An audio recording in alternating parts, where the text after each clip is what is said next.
buenas tardes, buenos días, buenas tardes. Este es el mejor show de World Wide Web.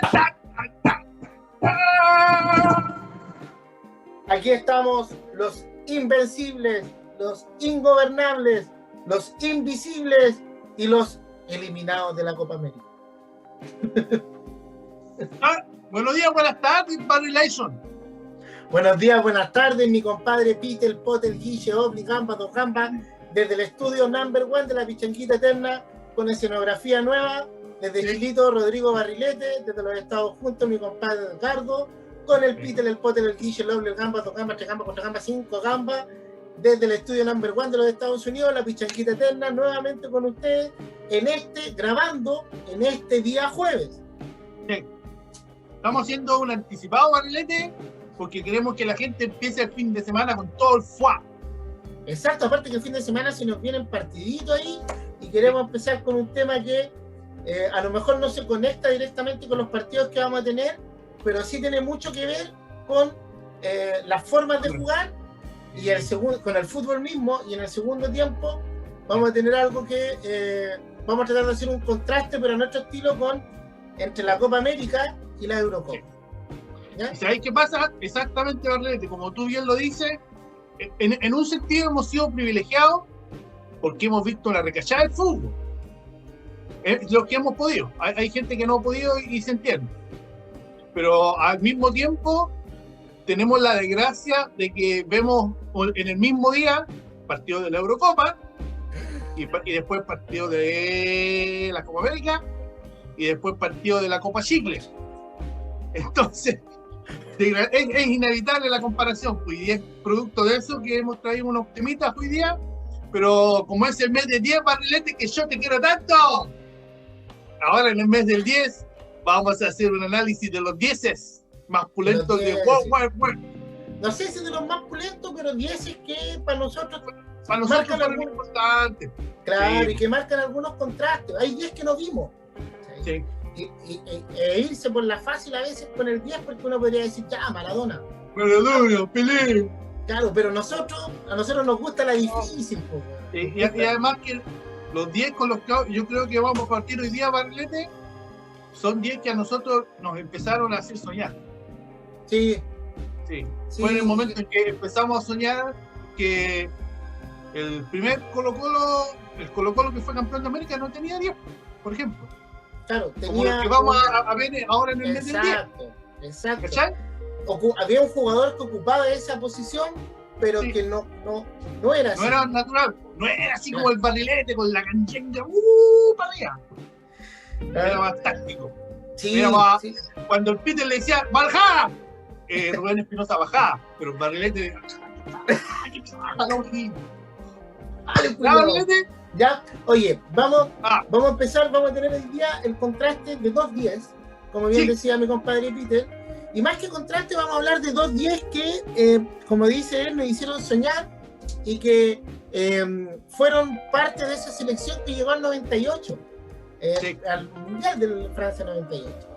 No estamos hablando de ningún otro más que el Fabi. ¿No? ¿La estoy cagando, jefe? Está cagando, gancho. El Guille te va a cortar. ¿Vas ahí? ¿Dónde te va a cortar el Guille? ¿El Coque Conchera?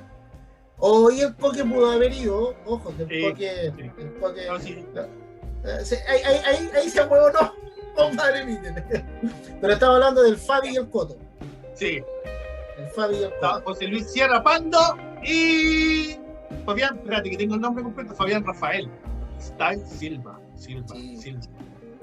Con trayectorias bien diferentes, con estilos bien diferentes, y con condiciones técnicas bien diferentes, pero que sí, totalmente diferentes.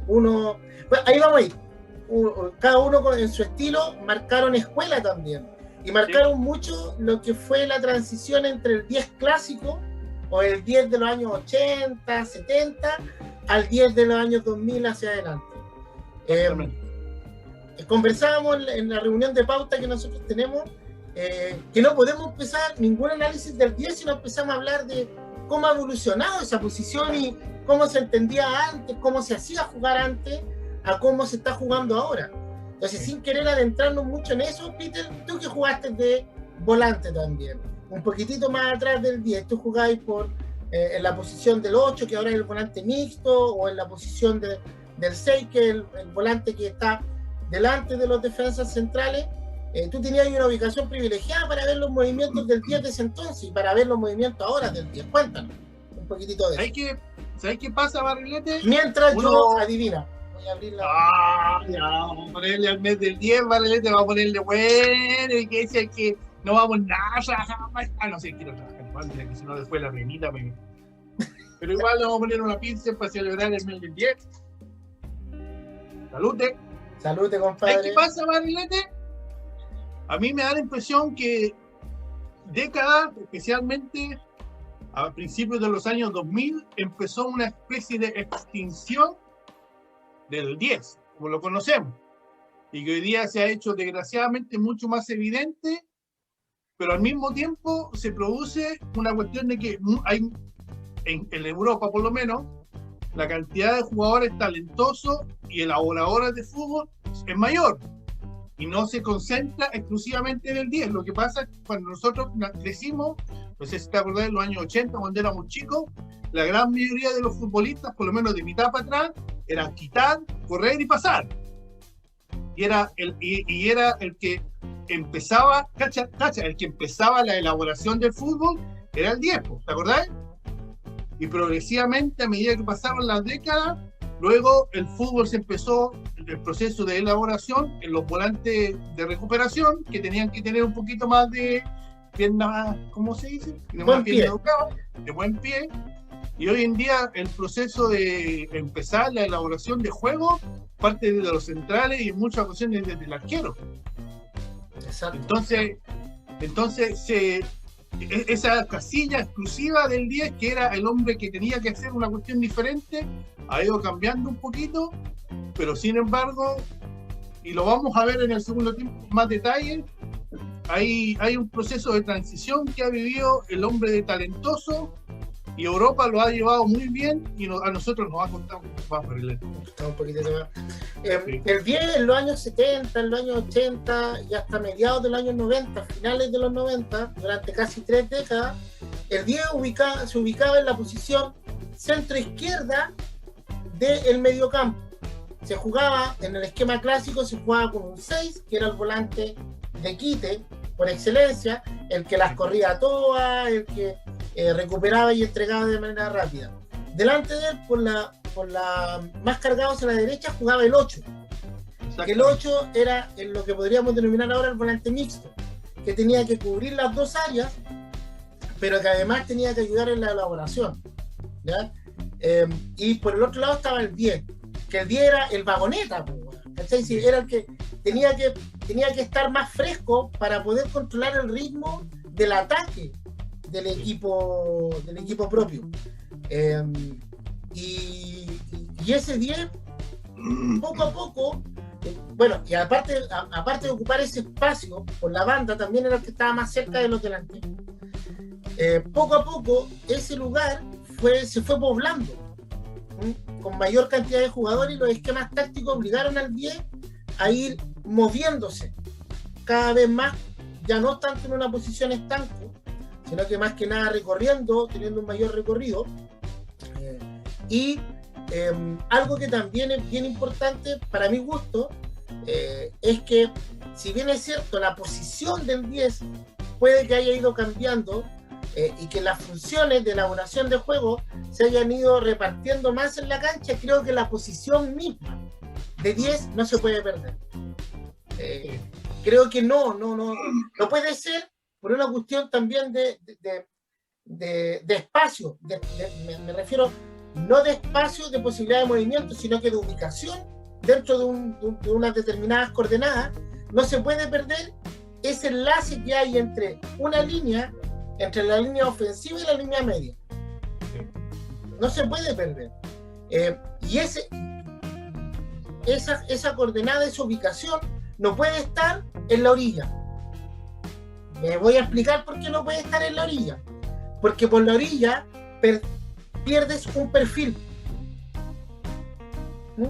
Si pretendes que sea el 10 el hombre que está más apegado a la orilla, que desde ahí salga el fútbol, la opción de generar fútbol va a estar siempre encasillada.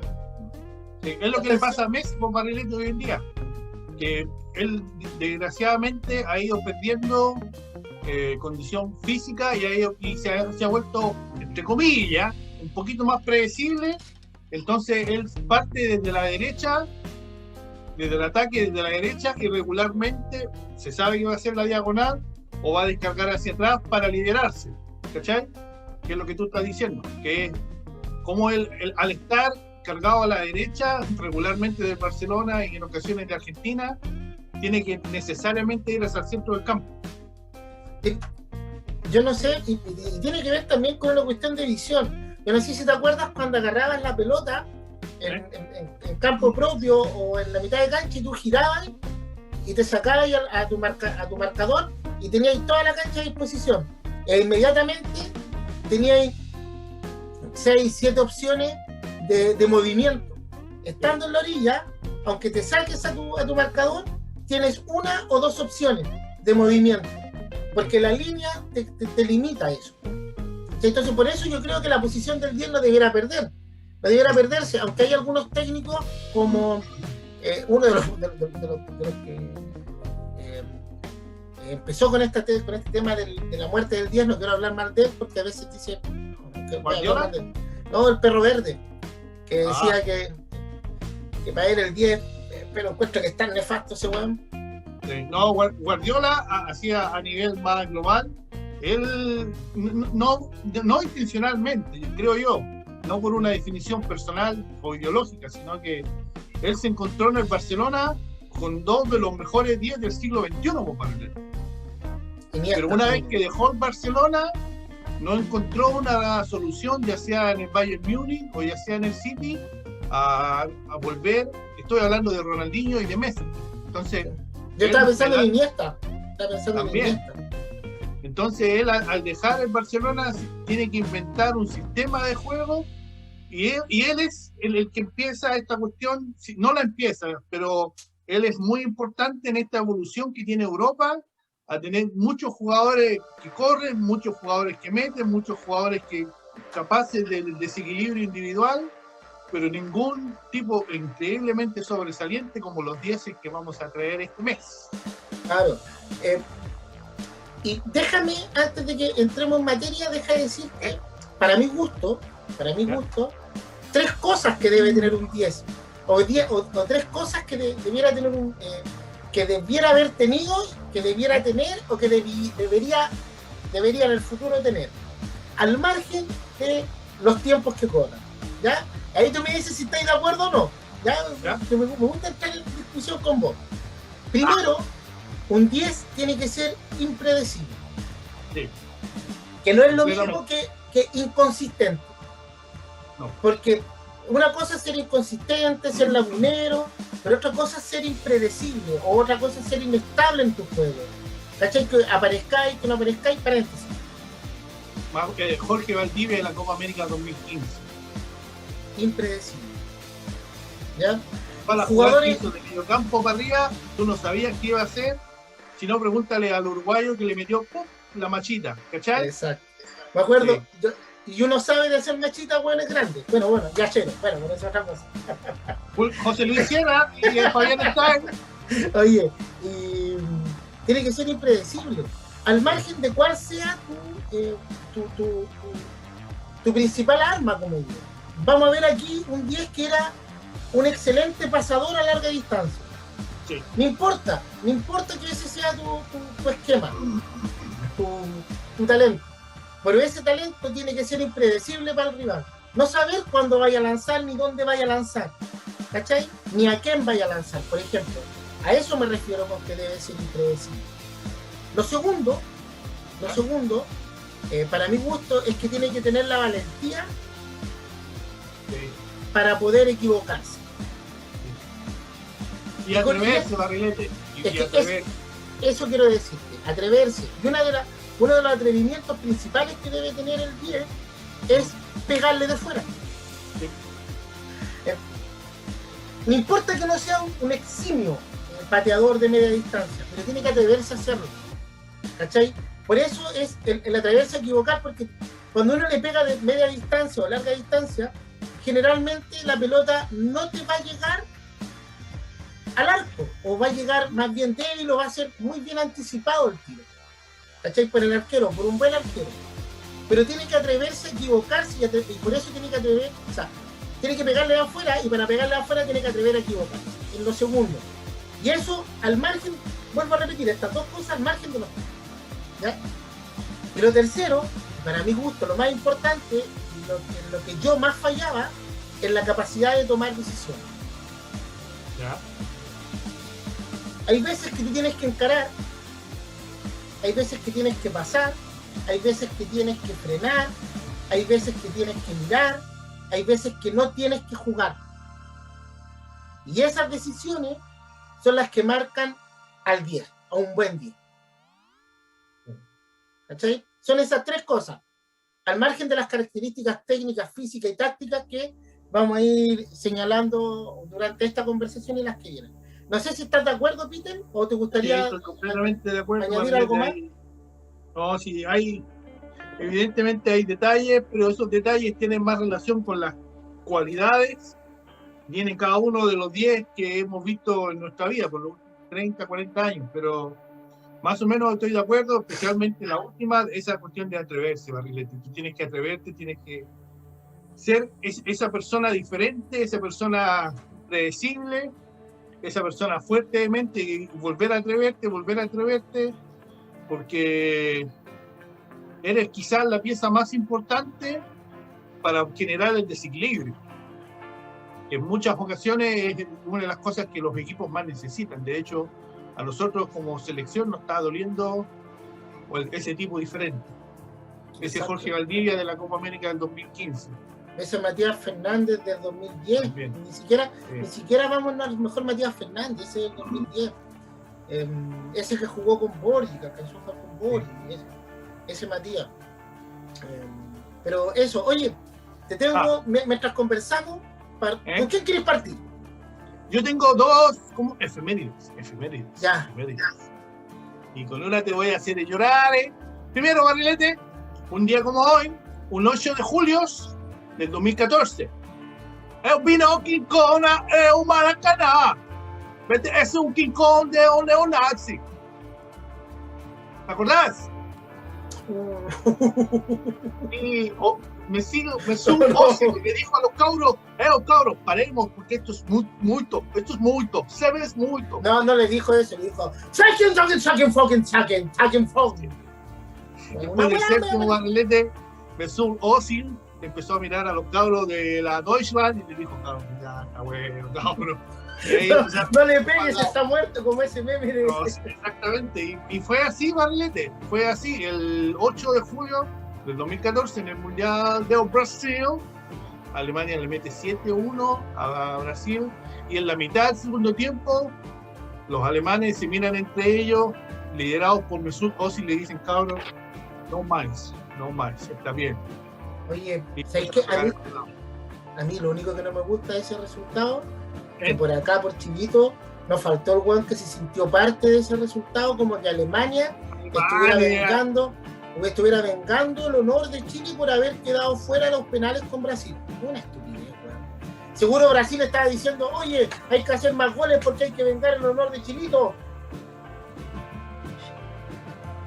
Y el segundo, no onomástico, ¿cómo es que se dice, jefe? Efeméride. Exactamente. ¿Te acordás que la semana pasada fuimos a la Italia con el Pietro Oblighini? Mundial Italia 90. Y la final del partido se jugó en el estadio... El Olímpico de Roma. Ahora vamos al mismo estadio, Barrilete, pero ahora se llama el Estadio Olímpico de Roma. Y el 8 de julio de 1990, Barrilete. El pobre Barrilete galáctico que llega con las uñas, llega hecho pedazos, con 17 kilos. Sí, y también el tobillo para la cagada, sin uñas, weón, desgarrado. Ruggeri tuvo que salir también porque se tuvo que infiltrar en el Pirineo porque tenía una pubalgia.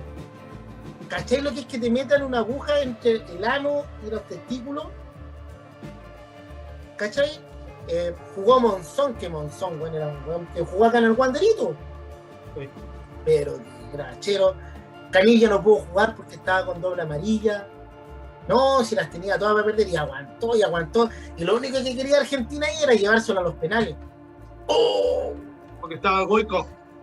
Bueno, aparte, hablaron del Goico 2.0 con el Martínez. Que flight, el weón. Lo viste el show que se mandó el weón. Yo encuentro que es parte del folclore del fútbol, ¿no? Porque hay algunos que dicen, no, es que la weá no podía hacer eso, Bravo cuando lo ha hecho. Bueno, y si Bravo cuando lo hacía el Rambo Ramírez, pues te quedáis calladito y lo encontráis genial, pues ya el Rambo Ramírez sí que te daba jarabe mandibular, pero... Lo que pasa es que ahora con el bicho Barrilete, como no hay gente en los estadios, se graba todo, se escucha todo. Pero fue el 31 años atrás, pues Barrilete. El Diego jugó su último, no su último partido con Argentina, pero su última oportunidad de alcanzar la gloria. Y desgraciadamente, a los meses después de ese partido, lo pillaron ahí. Muy conveniente, que lo obliga a estar castigado por 18 meses. De ahí se va a Sevilla. Con el narigón Bilardo. Ya no era lo mismo. No. Ya en ese mundial venía tocado, ¿cachai? Pero bueno. Oye, Peter, ¿con quién quería empezar? Vamos a hablar del Coto y del Fabi. Sí. Hicimos la media ahí. El Coto me gusta más, pero el Fabi es más rico. Y amigo el Bambi, que está allá en Miami con los jefes de la Pichinguita de la Chana. Entonces, ¿con quién empezamos? ¿Con quién vos quieras ponerle de 100 tu mes? Ya, a ver, veamos. ¿Dónde estás, Yolanda? ¿Dónde estás? Vamos con él. ¿Con quién? Espera, ¿Con mi mismo? Sí, con si quieres, yo te canto, yo te bailo. Espérame. ¿Dónde estás, Yolanda? Cántame, espérame, déjame ver si... Este se llama Barrilete José Luis Sierra Pando. Es nacido en diciembre de 1968, Barrilete. Nació octubre, diciembre, 2 o 3 meses después que el Fabi. Son del mismo año. Los dos nacidos en Santiago. Este Barrilete es un mediocampista, como todos lo conocemos muy bien. Hizo sus primeras armas, si no me equivoco, en las inferiores de Unión Española. Sí, pues ahí está, mira este golcito, mira. Oye, le gustaba pegarle con la zurda, era más azurdado. Era medio... Ya, y cuéntanos, ¿qué más tenéis del Coto? Él hizo las inferiores Barrilete en la Unión y debutó, me parece que el año 88. Con 19 años, casi 20 años. Estuvo en la Unión el 88 y el 89. Él, por una cuestión de gustos, él no estuvo en el juvenil del 87. Exactamente. En el cual donde sí estuvo el Fabi. Exactamente. Bien. Huiju.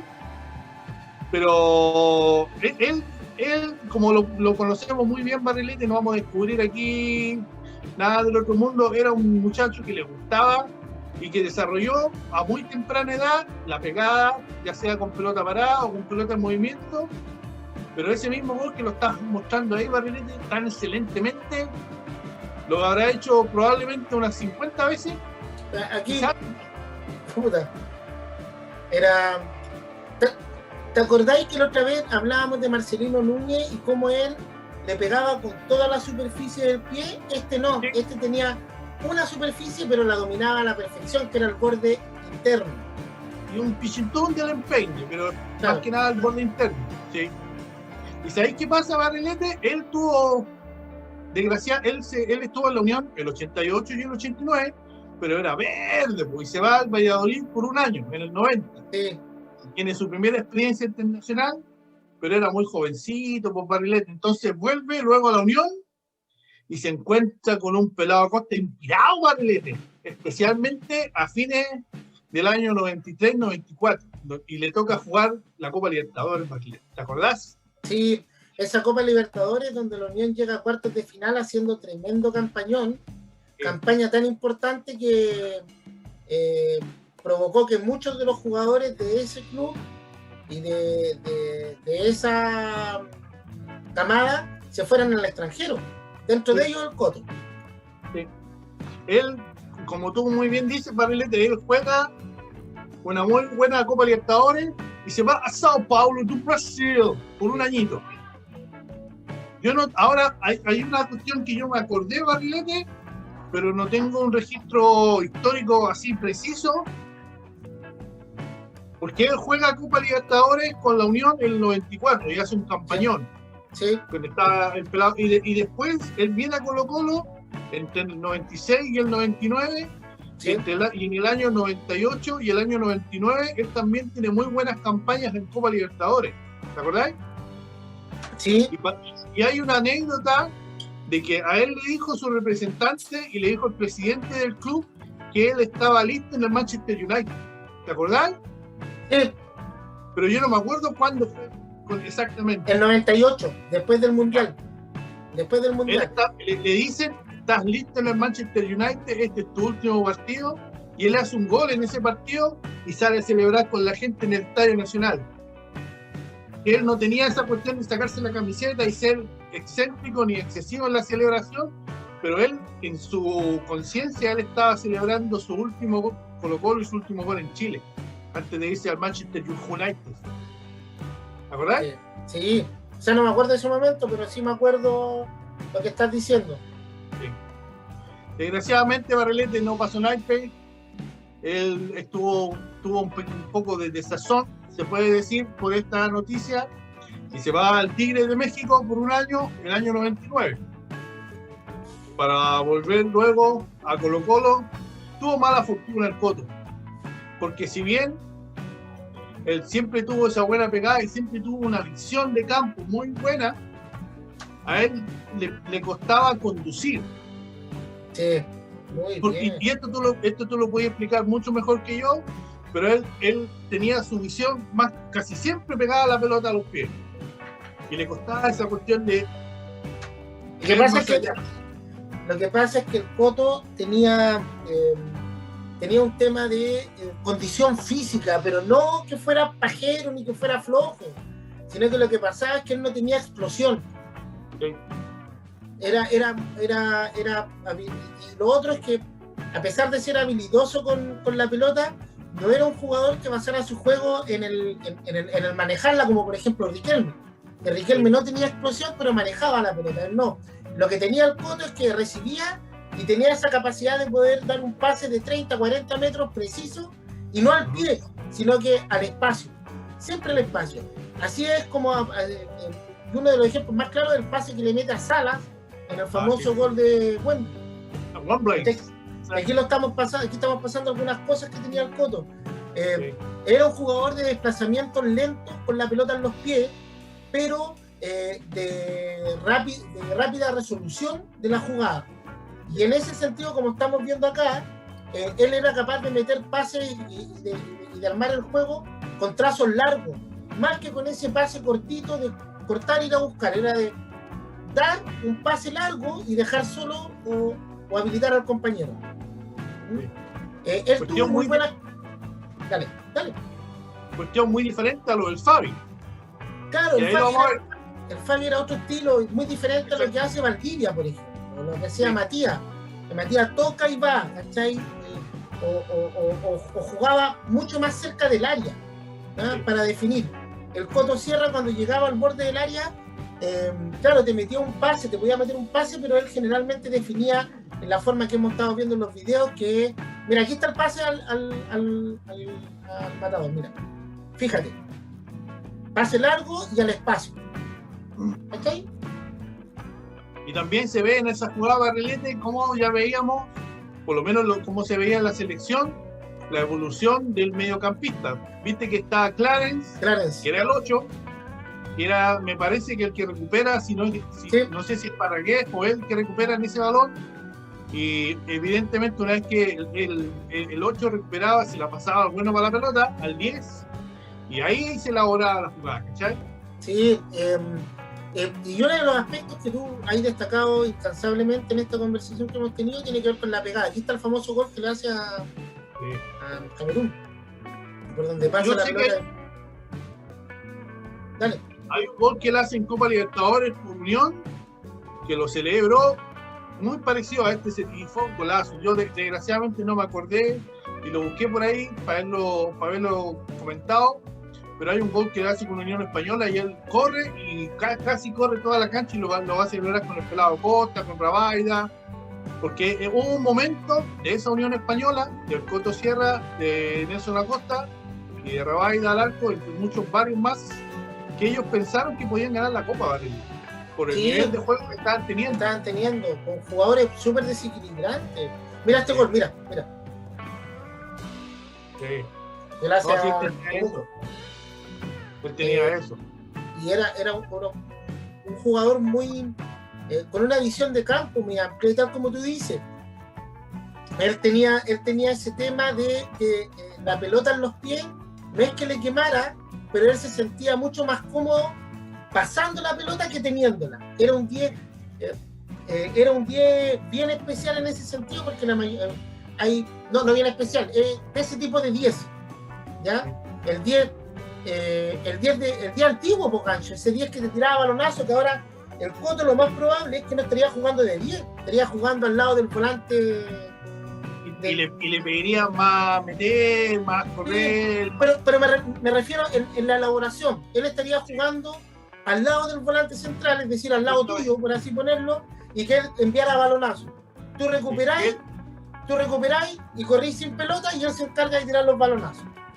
Que es lo que terminaron haciendo jugadores como David Pizarro y Nicolás Córdoba en la segunda mitad de su carrera. Con la diferencia que esos dos tenían más habilidad que el Coto para sacarse jugadores. Con esto no estamos diciendo que el Coto haya sido un bruto con la pelota, pero su talento no estaba ahí, como estábamos hablando. Su habilidad, su calidad no estaba en la pasada. Mira, y aquí me dejó callado porque mira la media jugada que se mandó el gol. Esa yo también la vi, Barrilete, y lo primero que pensé, gol de Bartichotto. Y después me di cuenta, no, pues era el Coto. Viste que es la típica de Barti, que hace ese chiqui. Caracoleo. Sí. No, y lo que pasa, Barrilete, en el caso nuestro, por lo menos, tuyo y mío y tuyo, con el Coto y con el Fabi, fueron parte de esa generación que nos hizo soñar por primera vez, Barrilete. ¿Y te acordáis que en algún momento se discutía quién tenía que ser el 10 de la... Sí, pues.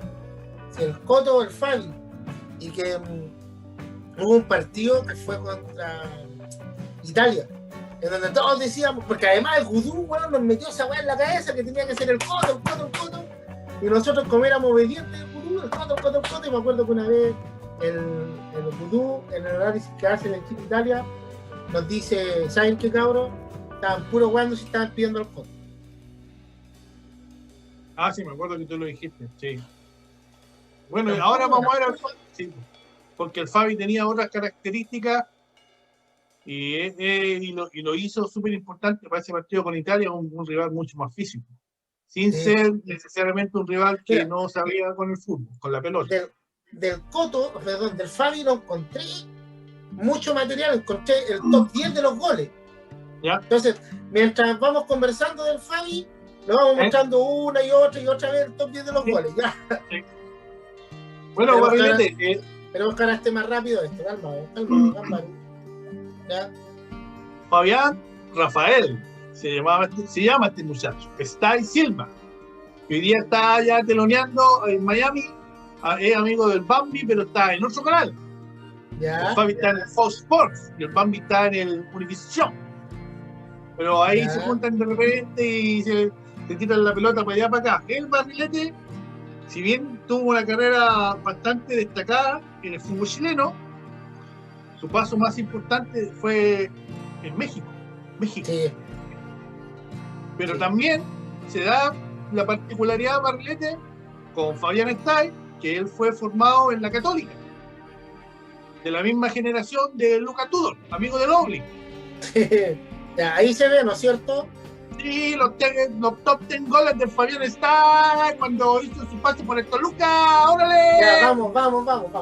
Ahí cuando está, le hace la dedicatoria a Cuzú y a todos nosotros.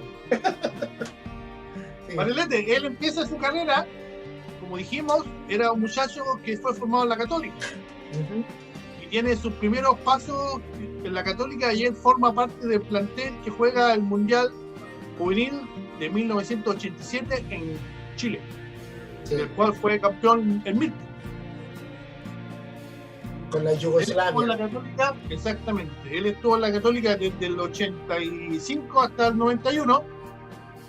Desgraciadamente él se va justo antes de la Católica, pega el gran salto que se pega luego en Copa Libertadores. Claro. Se va al St. Gallen de Suiza. Y ahí se hace amigo del Bambi. Está en el St. Gallen Barrilete desde fines del 91 hasta el 93. Y es en el año 93 donde es repatriado por el equipo chico. Y es uno de los 10 o 11 o 12 jugadores en la historia del fútbol chileno que jugaron por los dos equipos grandes y el equipo chico. ¿Viste la editorial de Guille Barrilete? ¡Oh, qué bueno! Ya. No te pongáis. Pero juega un ratito nomás en el equipo chico Barrilete y ahí se va de nuevo, pero ahora se va a Grecia. Se va a los Olympiacos de Grecia, alcanza a jugar unos partiditos de pre-Champions League entre los años 93 y el año 95. Para luego volver el año 95 a Colo-Colo y juega muy buenos partidos por Colo-Colo Barrilete, pero fue uno de Fabián Stay en los años 90. Fue uno de los primeros grandes precios que pagó el fútbol mexicano por un jugador chileno. Me parece que, no me acuerdo la cifra, pero me acuerdo que para esos años era una cifra importante. Y se va al Toluca mexicano, Barrilete, y ahí es en el Toluca mexicano donde él encuentra un lugar donde se encuentra con su mejor forma física y futbolística. Mi juicio. Sí, después de eso empieza a contarlo porque te pasó por más clubes que vos mismo, así que hace la cortita ahí para que vamos con algunas características de su juego y quiero mostrarte después un gol. ¿Ya? Ahí está cuando jugó por el América Barrilete. El Fabi tiene una particularidad. No sé si te acordás, Barrilete, en el año 2000, me parece que fue en el mes de noviembre, los mexicanos y estaban invitados a jugar Copa Libertadores acá con... Sí, y jugó la final contra Boca. Contra Boca. El Boca de Bianchi. Y fue él el mejor jugador de la América de México en el partido de ida en Buenos Aires. Se comieron donde se manda, dejó pagando al Palermo con una pisadita y un taquito. Sí, fue su mejor partido, a mi juicio, o uno de sus mejores partidos ya estando en el América de México. Pero desgraciadamente, como él después lo reconoció, el equipo se apretó Barrilete en la Bombonera. Los mexicanos quedaron pasmados con lo que era jugar en ese estadio, especialmente jugar Copa Libertadores Barrilete. Y ya a los 15, 20 minutos del primer tiempo ya iban perdiendo 2-0. Cuestión que fue imposible de revertir, pero él juega un partidazo, Barrilete, demuestra personalidad, demuestra calidad, y se impone física y futbolísticamente, cuestión que ninguno de sus compañeros logró. Luego vuelve y juegan la final de vuelta, pero me parece que es un 3-0, estuvieron así de hacer el 4-0 y ser campeones, pero no les alcanzó.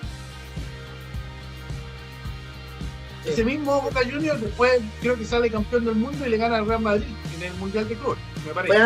Fue antes, Peter, fue antes de ese enfrentamiento. Pues Barrilete, como dijimos, pasa por el América entre los años 99 y 2001.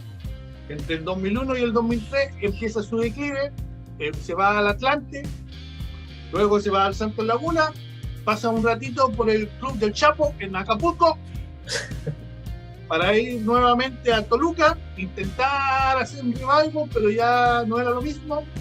En el 2005 se va a la América de Cali, y en el 2006 juega unos meses en Palestino, donde se retira del fútbol profesional. Sí. ¿Qué podemos hablar del Fabi? Más allá de lo que tú estás diciendo. Primero, un jugador que le pegaba bien con las dos piernas. Sí. Si se han fijado en los goles que hemos mostrado, o que estamos mostrando, tiene goles de derecha y de izquierda, dominaba los dos perfiles. Era un 10 adelantado a su época, si quisiéramos decirlo, porque él tenía el trajín de un volante mixto. Por lo tanto, podía cumplir esas dos funciones. De hecho, muchas veces jugó como volante al lado del volante de contención, dejando en otras funciones al Coto Sierra o al mismo Toby Vega. Tenía cabezazo, tenía muy buen rechazo, ¿ya? Cabeceaba. Era, como tú bien lo has destacado, físicamente era superior a sus contemporáneos, como el Toby y el mismo Coto. Era encarador, tenía muy mala prensa. Después voy a decir por qué tenía mala prensa, porque tiene que ver con su estilo de juego. No era un jugador de desplazamientos largos en cuanto a el trazo que él entregaba a sus compañeros con la pelota. Era un jugador que conducía más que habilitaba, y la habilitación de él era más bien cortita, ¿no? No era una habilitación larga como la que acabamos de ver del Coto, sin dejar de ser efectiva. Pero este tenía algo, y que te lo demuestra, y que lo primero que te dije que tenía que tener un 10, era impredecible. Sí. Hay una cosita que tú dijiste, Barrilete, en el caso del Coto. El Coto regularmente se movía en el medio del campo, regularmente. Y Fabián mira este gol. Este gol fue el que te nombré el otro día, mira, y esto es con zurda. No, era. Y le pegaba con calidad, le pegaba con la ubicación, con potencia, las dos piernas. Eso, pero dale con lo que estáis diciendo. El Coto era desequilibrante, pero haciendo ese pase largo en la mitad de la cancha regularmente, donde hay más espacio. Pero el Fabi, cuando estaba bien en su primera etapa, él lograba ser desequilibrante más cerca del área, donde es mucho más difícil. Yo sé que tú sabes de eso, Barrilete, porque ahí ya las marcas se acrecentan, hay mucho menos espacio, y él tenía esa habilidad de tener un poquito más de desequilibrio más cerca del área. Y lo bueno que tenían ambos, el Coto y el Fabi, que eran valientes. No le tenían miedo a los toperoles, al contrario. Eran muy valientes ambos. Oye, mira este gol, permíteme algo. Espérate, permíteme algo. Solo una observación desde el punto de vista táctico. Mira, ¿ya? Fíjate en este gol. Este es un gol de cabeza que hace el Fabi primero, que nos van a mostrar acá. Solo desde el punto de vista táctico. Mira el error del equipo. 3 defensas marcando al jugador que viene desde atrás y ha pegado a la línea, weón. Mira. Uno lo alcanza a tomar.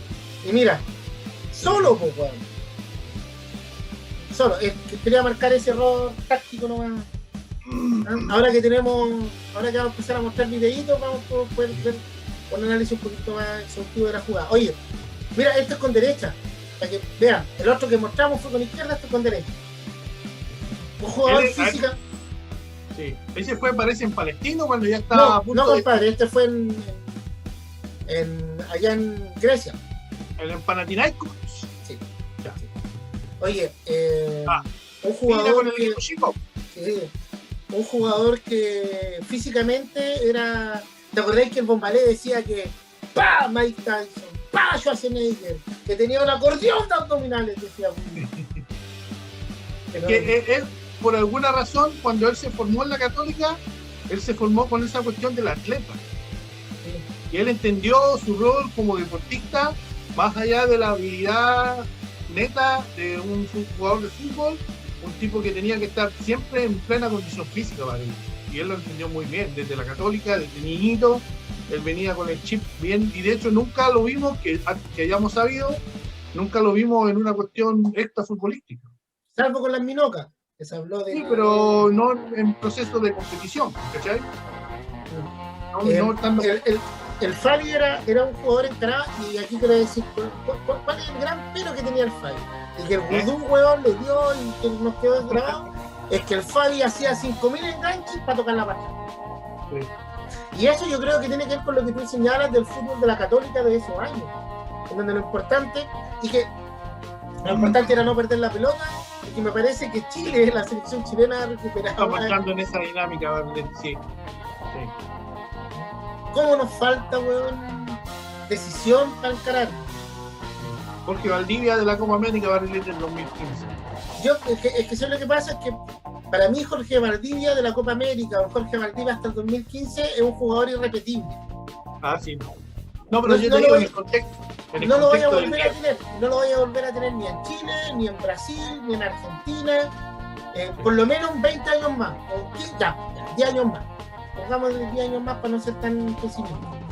¿Ah? En cualquier lugar del mundo no lo voy a volver a tener. Entonces hablar de él me parece que es presuntuoso. Primero, como chileno, y segundo, me parece que además es poco probable que lo volvamos a poder tener en el corto plazo. Por lo tanto, yo prefiero hablar de jugadores que son más cercanos a uno. ¿Cómo nos hace falta este Fabi? ¿Cómo nos hace falta el Coto? ¿Cómo nos hace falta ese jugador que se atreva de 3/4 de cancha hacia adelante? Que se atreva con algo distinto y que nos permita esa visión de juego. Que quizás por eso le teníamos tanta fe a Carlitos Palacio, que lamentablemente no nos ha rendido lo que nosotros esperábamos. Que la posibilidad de estar ahí en el centro como eje, no de ataque, sino que de la creación, y desde ahí tener, lo que ya decía anteriormente, 4 o 6 posibilidades de movimiento. No, Barrilete, yo creo que, bueno, esto nos representa y nos refresca una de las cuestiones de las cuales Chile está careciendo, pero bueno, es así, el talento, la habilidad, esa cuestión impredecible, es súper difícil, de hecho no se produce, así mismo como una cuestión que tú en serie, tú empaquetas, es una cuestión que se da y tú tienes que conducirla. Y desgraciadamente ahí en el segundo tiempo vamos a hablar un poquito cómo se dio en este fútbol moderno una cuestión más de jugadores en serie. Oye, Peter, una pregunta. Te voy a hacer un par de preguntas con respecto a estos dos. ¿Cuál de los dos te gustaba más? ¿Sabes qué? No, yo te voy a dar una de esas respuestas que a vos te hinchan las pelotas, Marileche. Fue bueno que tuviéramos a los dos, porque... No, pero ¿viste? Porque dependiendo de los rivales con los que te enfrentabas, te dan al No, me gustaban los dos, Barrilete. El Coto, cuando estabas metido atrás, el Coto te ayuda a descargar con facilidad y te daba un pase de 50 metros. Y el Fabi, cuando no tenías por dónde salir, en ocasiones tenía un desequilibrio personal, pero no, los dos, yo me quedo con los dos. Ese mes del día para el yo quiero los dos. Ya, oye, yo soy Coloso. Coloso. Demócrata cristiano. No, Coloso, yo soy Coloso. Oye, ¿por qué crees tú que ellos no pudieron llegar más lejos? ¿Cuál es tu apreciación al respecto? Es que, a ver, los jugadores que en ese momento llegaron a la metanoia Barlete fueron Salas y Zamorano, y fueron tipos, y llegaron a donde llegaron porque tenían condiciones extraordinarias. Estos eran buenos, pero no eran extraordinarios. Tú podías encontrar en Sudamérica y en Europa jugadores mejores que ellos, desgraciadamente. Yo sabéis que creo que les faltó Gambaro. También puede ser, porque tuvieron paso. Zamorano se fue más joven y era más malo que el Fabi. Puede ser. Tenía menos condiciones atléticas que el Fabi. ¿Pero qué tenía Zamorano? Tenía la cabeza. Sí, un corazón. Acuérdate que Zamorano jugó con Vieri, Ronaldo, y él dejó a la Vieri en la banca. La banca, sí. ¿Cachai? O sea, siendo Zamorano no un portentado ni física ni talentosamente. ¿Cachai? Entonces, y ¿qué crees tú que les faltó a ellos más allá de en su carrera, más allá de su carrera personal? ¿Qué crees tú que les faltó a ellos en la selección como para que fueran indiscutible en algún momento. Porque ellos dos estaban disputando, ¿cachai? Pero no hubo ninguno indiscutible. ¿Qué crees tú? Es que eran jugadores, si bien eran buenos 10, que es lo que estamos hablando este mes, eran asimismo tenían las limitaciones, pues tenían lo que el otro tenía, no tenían lo que el otro tenía. Entonces, poder cumplir más de un rol o poder solucionar el juego más de una forma no la tenían, ¿cachai? Por ejemplo, el Fabi, cuando tú lo tomabas de cerca y le quitabas la descarga que él iba a tener, él desaparecía. O lo mismo al Coto, cuando le ponías una marca y no lo dejabas descargar, el Coto se vio obligado a tocar para atrás, ¿cachai? Entonces yo creo que fueron buenos futbolistas, pero llegaron hasta donde llegaron porque también tenían limitaciones bien evidentes, ¿cachai? Bien lógicas, los dos. Uno más física y era más o menos predecible su estilo de juego en el caso del Coto, y en el caso de Fabián Stay tenía habilidades físicas, pero tampoco era tan desequilibrante. Por lo menos en su segunda etapa ya empezó a notar que ya era más lógico y ya jugó en equipos de segundo nivel. Sí. Oye, Peter, contame, ¿qué tenemos para su momento? Pero no eran. No, sí. Tele Santana, el entrenador del Sao Paulo, se lo llevó al Coto diciendo que era el mejor 10 de Sudamérica en ese entonces. Sí. Eran buenos. El Fabi, veedor que venía para acá, se lo quería llevar. Y la Católica lo aguantó. Eran buenos, pero algo les faltó ahí. Yo creo que tiene que ver con eso. Entre ambos hacían un muy buen jugador. Exactamente. Entre ambos. Y lo que no estoy de acuerdo es que creo que el Fabi, cuando se le marcaba de manera a presión, el Fabi sí era capaz de resistir la marca y darse vuelta. Y tal como tú dices, pues uno tenía el talento y el otro tenía el físico para poder hacerlo, pero ninguno de los dos tenía ambos. Sí. ¿Qué tenemos para el segundo tiempo, Peter?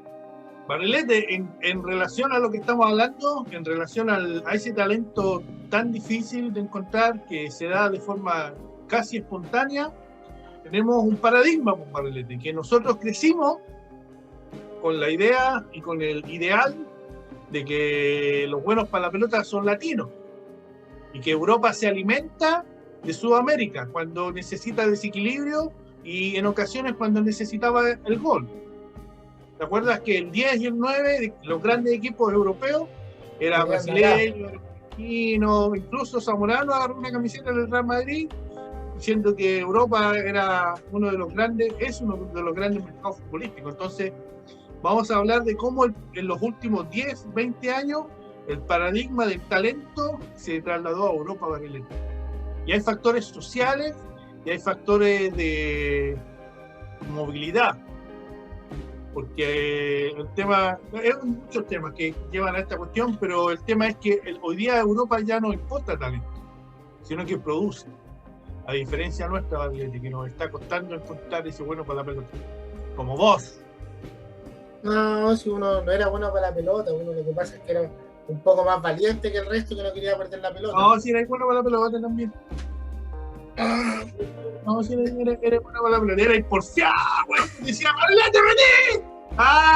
Te quedas masticando chicle allá arriba, güey, esperando que el pobre Obli o el Pitbull la recuperaran y te mandaran. Espera, aquí hay que decir algo. El Pitbull la recuperaba, pero no se la entregaba al compañero. Esa weá.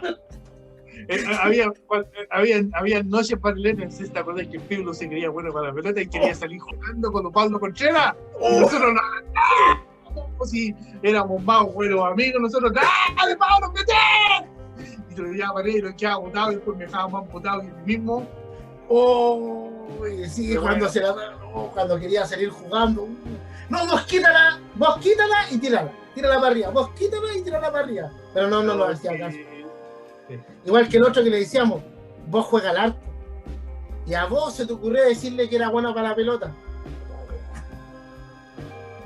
Una vez me la hizo con Barrilete, la bicicleta, y dije, la bicicleta, este es nuestro Mar González. No, ¿a quién teníamos de referente? Mar González. Bueno, ya, Barrilete. Ya, vamos, 5 minutitos más, vamos a cambiarle la agüita a la aceituna, volvemos. Espero le haya gustado. A mí me gustan estos temas cuando nos ponemos más filósofos del fútbol. Más no, y en el segundo tiempo, Barrilete, hay que ponerle buen café porque vamos a cuestiones terriblemente... Es que para el segundo tiempo vamos a pasar de los filósofos del fútbol a los sociólogos del fútbol. Y hay cuestiones transversales que tienen relación con el tema que vamos a tocar, Barrilete. Súper importante. Exacto. ¿Ya? Oye, Peter, 5 minutitos más, desde acá, desde Chilito, el estudio number one, ahora totalmente equipado, y te mandé la foto, que hay una cara de estudio. Juan Pinto Durán no tiene nada que envidiarle a tu estudio, Barrilete. Mientras que a mí me dejaste atrapado por una tela de perilla, está bien. Está bien. Gambaru. Ya, desde acá, desde Chilito, desde el estudio number one, Rodrigo Barrilete, desde los Estados juntos, mi compadre Edgardo, junto con el Obli, el Gamba, el Gamba, el Guille, todos esos hueones que están ahí juntos con él. Nos despedimos en este primer tiempo, vamos con el segundo. Juntos somos la pichanquita eterna, el par de hueones que nos gusta hablar con Modulo, que Modulo nos gusta hablar. Nos vemos en un ratito más. Ya, Peter, nos vemos. Cuídense. Chao.